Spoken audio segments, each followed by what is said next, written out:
All right, so first off, I want to say all praise to Yahweh, in the name of His Son, Yahweh Shai, in the name of the Holy Spirit. Also, I wanted to say give double honors to my elders, apostles, and the bishops of Great Millstone, otherwise known as GMS for short.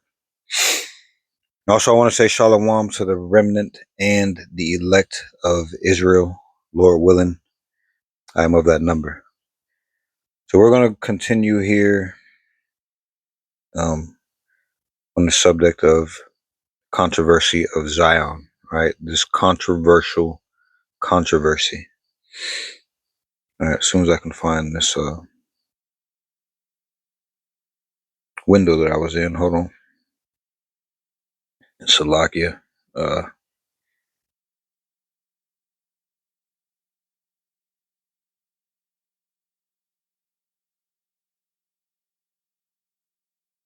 Okay. All right. So let me go back here and read this um the scripture here. All right, Proverbs 18 and 17 again in the NLT. Okay, just a reminder. It says the first to speak in court sounds right until the cross-examination begins. Key details and meanings about this verse, right? The first side, it says the first person to tell a story often sounds completely honest and correct. Okay, that's the doctrines of this world, especially within this controversy. The people that say they are the people, that say they have records, unbroken records, that they are the people, that claim that since they are in that land, that they are the people. Okay, and since the world backs them, all right, this all goes into the first to speak in court. Okay, the ones that sound right. All right, but we are in the midst of this cross examination. Okay, they sound right until the cross examination begins. So the world does not have the whole truth when they're only hearing one side. Okay, when they only hear one side and they don't ask any questions, this is where the problem is. All right, so the lesson is do not make any quick choice or any quick judgment before you hear all the facts. Okay, and this is what we're speaking about, the controversy of Zion. Who are the people? Okay, we're both saying it. All right, they got the land, the whole world behind them, holding them up.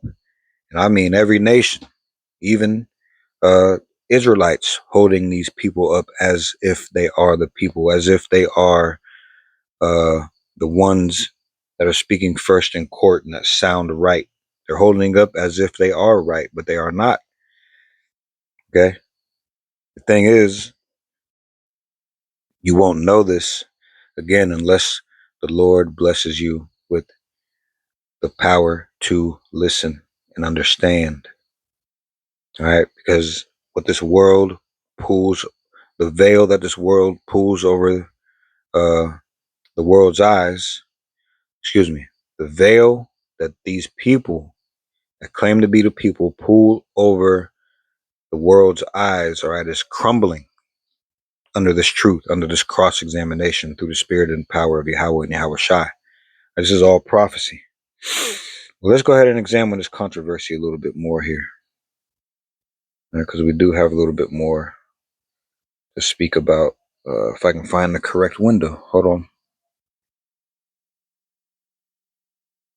And again, just a reminder, all right, the controversy of Zion is the lawsuit regarding the mistreatment of the true people of the Lord, all right, the elect and remnant, and yes, all Israel, but especially the remnant and the elect. And this controversy again is still open. And if this globe was a chessboard, if all the things happening in this place was a chessboard, all right, what is going on is it's being set up for the final judgment. Okay. At the end of it, all will know who the people are. Okay, all people will know. All right, so hold on, let me find this correct window. Oh no, no. Okay. So we ended the last video speaking about technology not being able to tell someone, all right, who is who, especially trying to tie someone to the scriptures. All right. So I did ask that question, but just to reiterate it, just to go back into it and ask it a different way, this is what I said. So technology proving whom is who is out of the question, correct? With a question mark. All right. And this was the reply. It says, yes, that is completely correct. Using modern technology to definitively prove an individual's ancient, unbroken lineage is entirely out of the question. So it goes into a little bit why technology cannot prove who is who. It says no database of ancient DNA.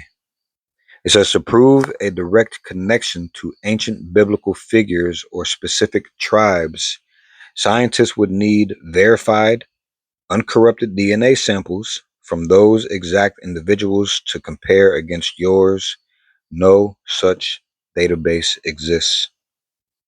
Then it also talks about the math of recombination. It says because DNA shuffles and drops out with each new generation, it is biologically impossible for a single genetic test to map an entire family tree spanning thousands of years. Because science cannot settle questions of ancient identity, these matters rely entirely on historical documents, cultural traditions, and religious texts like the Bible. But it's missing something there, and we'll get to that in a second. Okay, we'll get to that in a second. The next thing I asked, I said, let's now move forward, but note that technology cannot tell you whom goes back to the actual lineage. The next question is, how can we believe when someone or a people say that they are the Jews? So it says to address this question objectively, we must look at how identity is maintained across centuries when genetic technology is out of the question. Because science cannot prove ancient ancestry, the world, including historians, governments, and legal systems, relies on historical continuity, all right, continuous documentation, and cultural preservation to verify when a group says that they are the Jews. And this is what they say that they have. All right, they say that they say that historians point this out about these people. All right, they say that legal systems point out who the people are. They say that historical continuity points to who these people are. Continuous documentation and cultural preservation points to who these people are. This is what they say. Now, this is what they depend on people to believe. All right. You could keep talking in circles. I can ask you, well, who verifies that? And who verifies the verifier? Okay, but there's something that they don't tell you, uh, shows you who is who. Now, if they don't get to it pretty soon, I'll tell you. Well, I'll tell you now instead of holding it, all right? It is a spirit that bears witness. All right, that's one. But the main thing is prophecy. Prophecy tells you the position of the Lord's people, tells you the position of these other nations, and tells you the position of the wicked. It gives you, we don't know when the Lord is going to come back, right? But he tells you what is going to be happening in those times. Now, if you filter this world as it is through the scriptures, you will see exactly what's going on and who is who. All right. Okay. I mean, we can't go to each individual and tell you exactly who is who, but we can tell you what the people of the Lord would be doing. What state would the people of the Lord be in? Would they have any continuous documentation or cultural preservation? All right. Or would historians and governments agree? All right. So what they don't count on is the spirit, The spirit of prophecy. All right. The spirit of the Lord is the spirit of prophecy, right? Let's go ahead and look at this. Get this scripture really quick.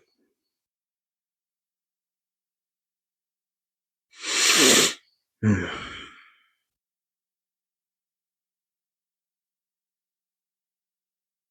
is all the way, this is at Revelation now. Okay. Let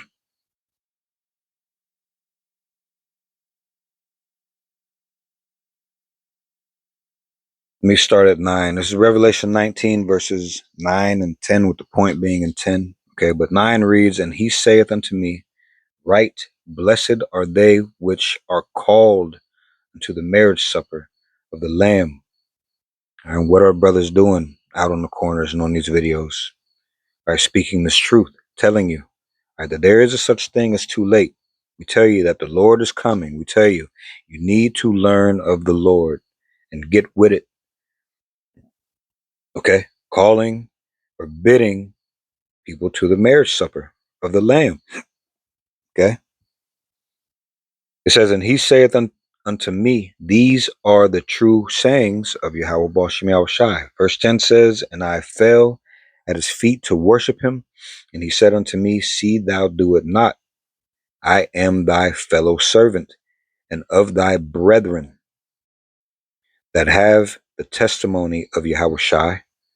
Worship Yahweh, for the testimony of Yahushai is the spirit of prophecy." Okay? Prophecy can tell you, prophecy does tell you who is who. If you have the ear to see it, excuse me, if you have the ears to hear it and the eyes to see it, if you are able to perceive it, if you are able to receive it, all right, it tells you. So let's go back here now. Finish this cross-examination a little bit here.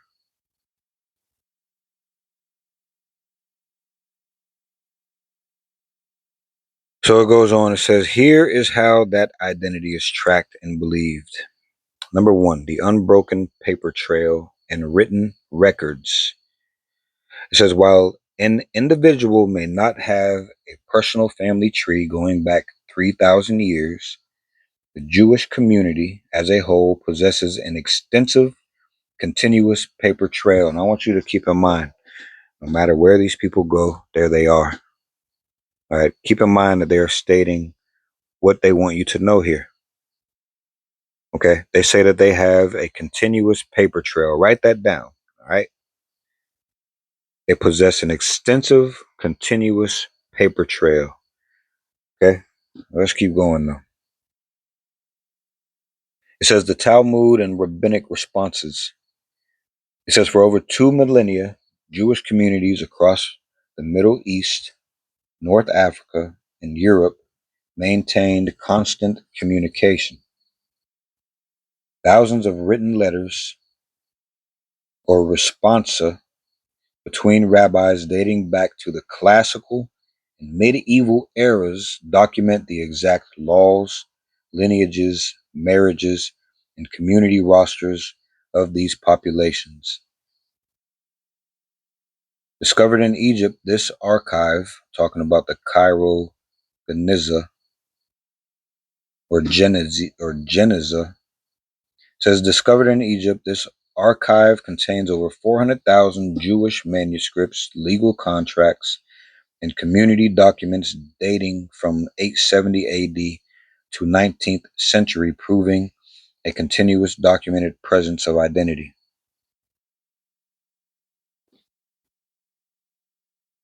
Number 2, the preservation of language and law.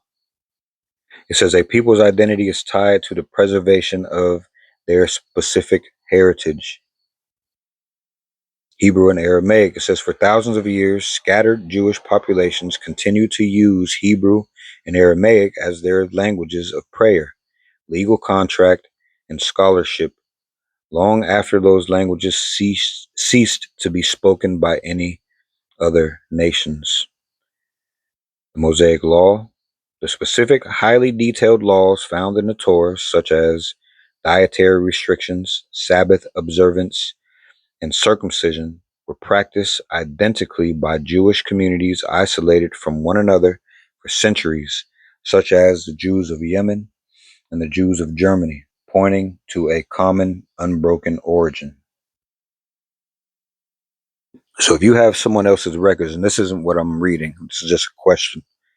If you have someone else's records, okay, for instance, you've heard of not autobiographies, but biographies, right?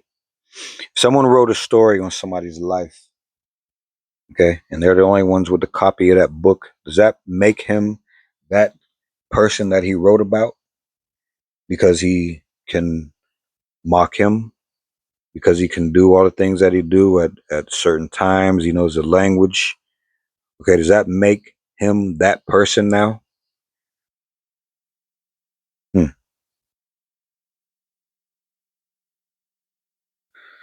And also, there's another example of a house that I used to say, like, for instance, the neighborhood I stay in or that you stay in. If you have children there, okay, and then your children have children there, and then their children has children there in that house. If someone comes to tell them later on that my family used to be in that house, your children are going to deny that, man. They're not going to know it. They're going to deny it, and they're going to wholly believe that that house has been in only their family. Okay, so somebody can believe something and be sincerely wrong about it. All right, some people can just be outright wrong and just be lying about it. Okay, so number three. Okay, back to the reading. It says number three, external historical witness. It says we do not have to rely on what a group says about themselves. We can look at what their neighbors and enemies wrote about them. Roman records. It says Roman historians like Tacitus and Josephus documented the destruction of Jerusalem in 70 AD and the subsequent enslavement and exile of the Jewish population across the Roman Empire. Medieval legal codes. It says throughout the Middle Ages, both Islamic empires and Christian kingdoms passed specific laws explicitly naming and regulating the Jews living in their lands, tracking their presence century by century. So the summary here says believing a people's claim to this identity is not a matter of faith or DNA. It is a matter of historical evidence. The global consensus accepts the identity because there is a vast, uninterrupted chain of custody made of legal documents, distinct languages, religious practices, and external historical accounts, connecting modern Jewish populations directly back to the Judeans of antiquity. Okay, so keep all that in mind. The first to speak in court there, they laid out their evidence for you. All right, and we are going to analyze this. Hold on for a second.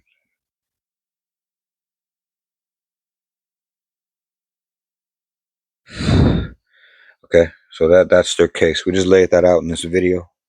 Lord willing, we'll come back with another video, and we'll start with this cross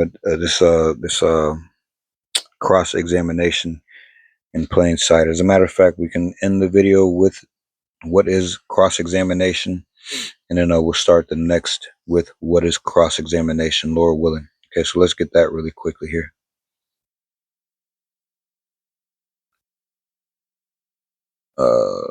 Or I'll tell you what, better yet, we can do it this way. Hold on. Proverbs 18 and 17. So let's just do this. In simple terms, what is uh oh man. Proverbs.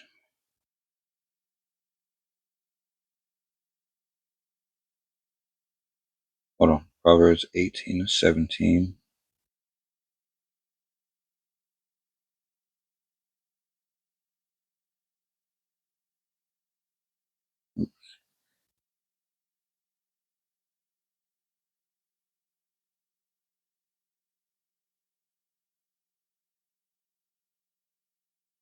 In simple terms, what is Proverbs 18 and 17 in an NLT saying? So let's see what it says here.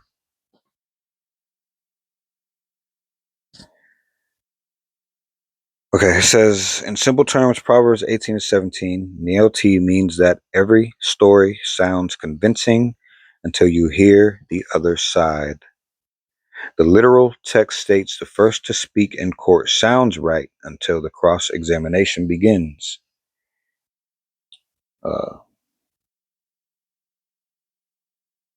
Again, it gives these takeaways: avoid hasty judgments, meaning do not immediately believe the first person who complains or shares a story.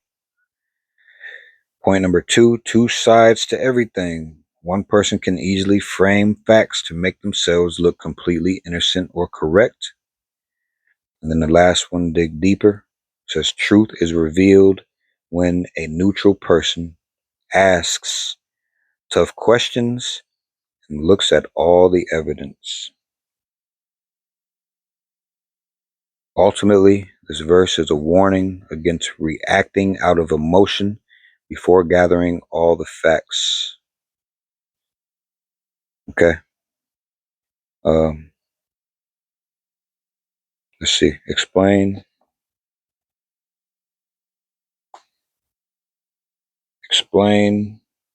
cross examination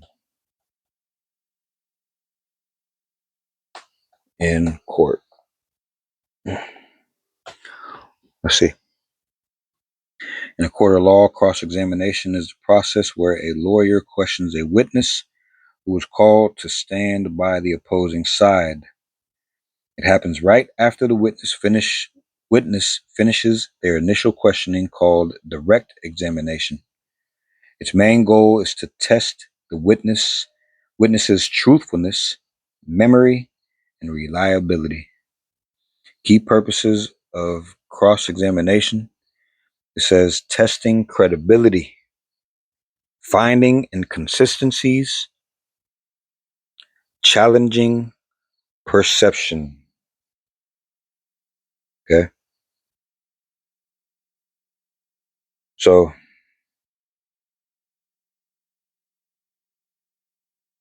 all right. Yeah, you get the point. Lord willing, you get the point. All right. So we'll cut this here. This was the first to speak in court, laying out their case. All right. This is why some people say that they are the people, and this is why the world upholds it. But we are in the midst of a cross-examination through the spirit and power of Yahweh Bashim Yahushai, and we're going to get to the bottom of it. Okay, through the spirit and power of Yahweh Bashim Yahushai. As a matter of fact, he's going to get to the bottom of it and pass his judgment on the Lord's day. Okay, so Lord willing, this came through as edifying and clear. All right, and with that, again, I want to give all praise, infinite praises to Yahweh in the name of Yahweh Shai. Double honors to my elders, apostles, and the bishops of Great Millstone, otherwise known as GMS for short. Okay, and also I want to say shalom to the remnant and the elect of Israel. Lord willing, I'm of that number. Lord willing, we'll see you in the next video. Shalom.